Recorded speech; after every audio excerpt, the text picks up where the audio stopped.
News top 9 ची सुरुवात करणार आहोत मोठ्या राजकीय बातम्यांनी। अजित पवारांनी विपश्यना करावी, पहाटे पहाटे शपथ घेतात, नेहमी सत्तेत कशाला जायला पाहिजे। ओबीसी नेते लक्ष्मण हाके यांचा पुन्हा हल्लाबोल। लक्ष्मण हाके दुसऱ्याच्या रिचार्जवर चालणारे, त्यांनी आम्हाला शिकवू नये। राष्ट्रवादीचे प्रवक्ते सूरज चव्हाण यांचं हाकेंना प्रत्युत्तर।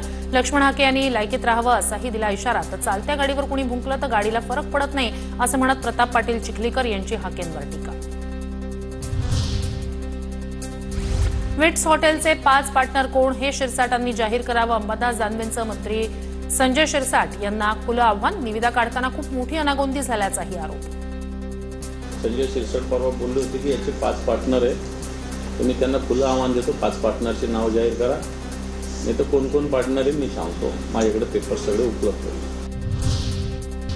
हिंदी मुंबईची बोलीभाषा बनली आहे। मीरा भाईंदरमध्ये प्रवेश केला की मी हिंदीच बोलतो, हिंदी भाषा म्हणजे आमची लाडकी बहीण। मंत्री प्रताप सरनाईक यांचं वक्तव्य।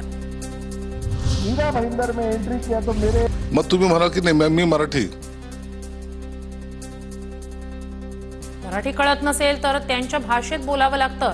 मंत्री सरनाईक यांच्या वक्तव्यानंतर आता मंत्री शिरसाट यांचं वक्तव्य। मग तुम्ही म्हणा की नाही मी मराठी, मी कुठेही जाऊन तीच भाषा बोलेल तर ती लोकांना कळायला पाहिजे ना। ज्या लोकांना कळत नाही त्या टायमाला त्यांच्या भाषेमध्ये बोलावं लागतं, किंवा त्यांना जे आपली थोडी बहुती कळते त्या टायमाला मराठीतही बोलावं लागतं।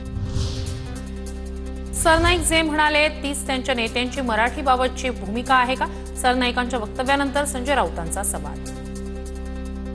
त्यांचे जे कोणी नेते आहेत त्यांना विचारावं, हा जो विचार आणि भूमिका आहे मराठी संदर्भातली, हीच तुमची मुख्य भूमिका आहे का? ते जे विचार मांडतात हा भारतीय जनता पक्षाचा विचार, हा अमित शहांचा विचार।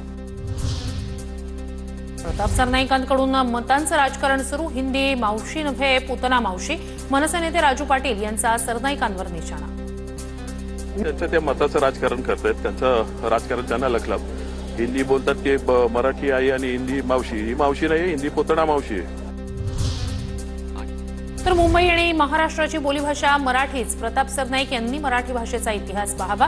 मनसे नेते यशवंत किल्लेदार यांचा सरनाईकांवर निशाणा। ही मुंबई आणि त्याची मराठी बोलीभाषा ही महाराजांची आहे, माझ्या राज्याची आहे, त्याचबरोबर माझ्या बाप्पाची आहे, म्हणजे माझ्या वाडवडिलांची आहे। मी प्रताप सरनाईकांना सांगतो की हा इतिहास जरा पहा, चोखोन जरा पहा, मागे वळून पहा, म्हणजे तुमच्या लक्षात येईल।